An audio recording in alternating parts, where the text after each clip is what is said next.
So you got a great idea for a startup, but what are the best startup schemes in Europe? Let's talk about it now! Hi, I'm Oliver and welcome back to the channel Ask Me Startup, where we talk about startups, small businesses and the world that surrounds them. If you're new here, please consider subscribing and pushing the notification bell because it really helps this channel to grow. Further, if you have a business, if you plan to start a business, if you have a small startup, please feel free to download my free startup checklist, link in the description below. Today's topic, what are the best startup schemes in Europe? Now, before we start, we have to make clear that a startup scheme is different from a golden visa. A golden visa, most of the time, is when rich entrepreneurs and let's say other wealthy people tend to look for a second passport. Hence, they have the money to spend and then they go and buy the ticket to Europe, for instance. And usually those tickets cost you around 1 to 2 million euros. However, if you have a great idea, if you have a small business and or a startup, there are smarter and more efficient ways to establish your life in Europe. These are the startup schemes. But which ones are the best? I will count down from 5, starting with number 5, Italy. Now, Italy is a unique country in the south of Europe. It is very famous for a lot of things like food, but also it has some very well-known brands like Ferrari, for instance. All of this together, though, isn't maybe enough. However, the Italian government came up with a clever plan. And if you have a startup, and if you spend R&D money in Italy, you have a lot of tax exemptions. And the clever clue is your headquarters doesn't necessarily have to be in Italy. You just have to pay a little tax here and have some R&D facilities in Italy.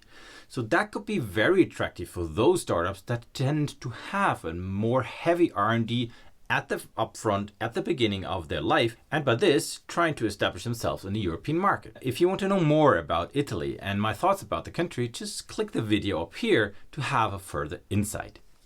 Country number 4 on our list will be France. Now, France has a very distinct startup visa program in combination with La French Tech. Now, this visa program actually enables a lot of entrepreneurs, specifically in important technologies for Europe, that could be renewable and green energy, for instance, to establish their startup in France. There's a good R&D and tech support. They have a very good visa scheme because it incorporates you, your spouse, your kids, everything that makes you comfortable living in the country.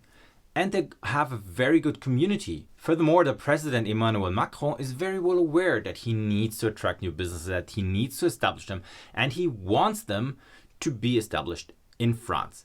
And just as a side note, they have managed to establish quite a lot of unicorns under this program. So whenever you think that this is the right country for you, I urge you to look up the video up here to have further insights into France as a startup visa country. Country number 3 on our list will be Ireland. Now, Ireland, this very Western European country, is attracting a lot of business and they're doing so very well. And they're actually having a lot of competition with the UK, their direct neighbor. Now, Ireland, still being part of the European Union, actually has now huge advantages and many companies are moving there. So how can you get to Ireland? Well, in principle, there are 2 ways to get there. There's an investor visa program and there's a startup visa program. Now, for the investor program, for sure, you will have to spend upfront something like 2 million euros again. Hence, it doesn't, make much of a difference to a golden visa. But for the startup visa program, you have a requirement of 75,000 euros. But that should also be incorporated in your business plan. And those 75,000 are not necessary to your name, but to the business you're trying to apply.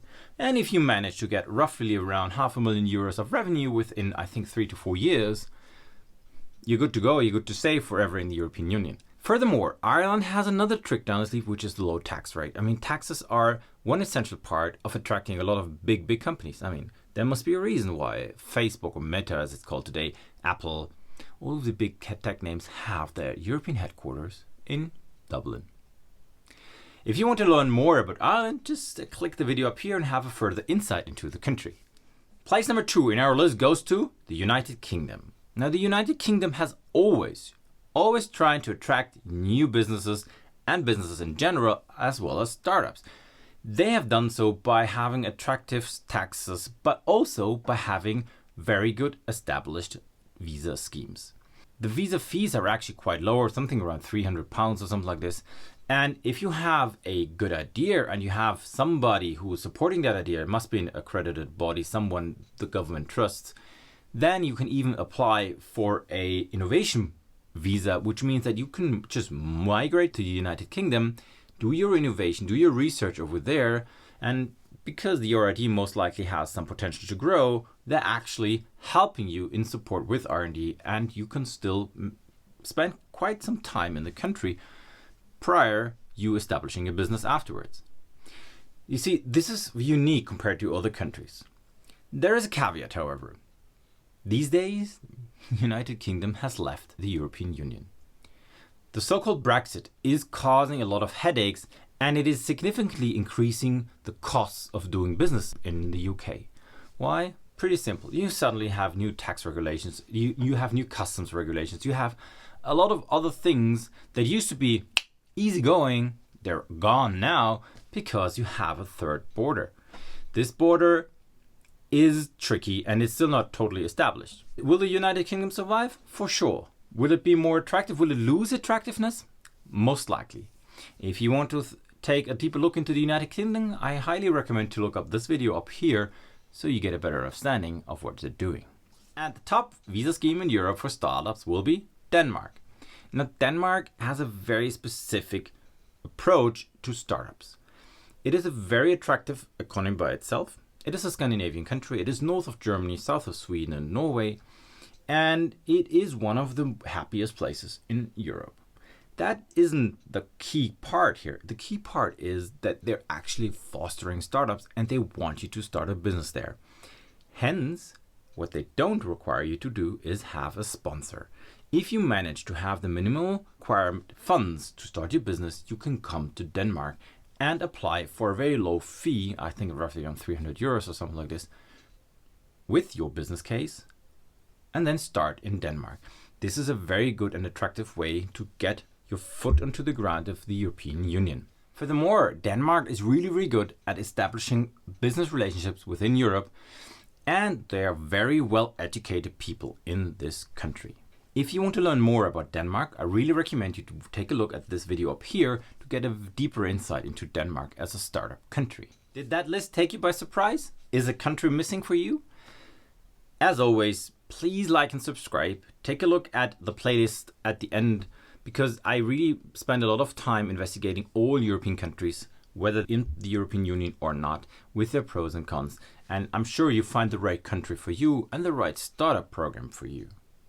As always, thank you for your attention, and I'm gonna see you next time.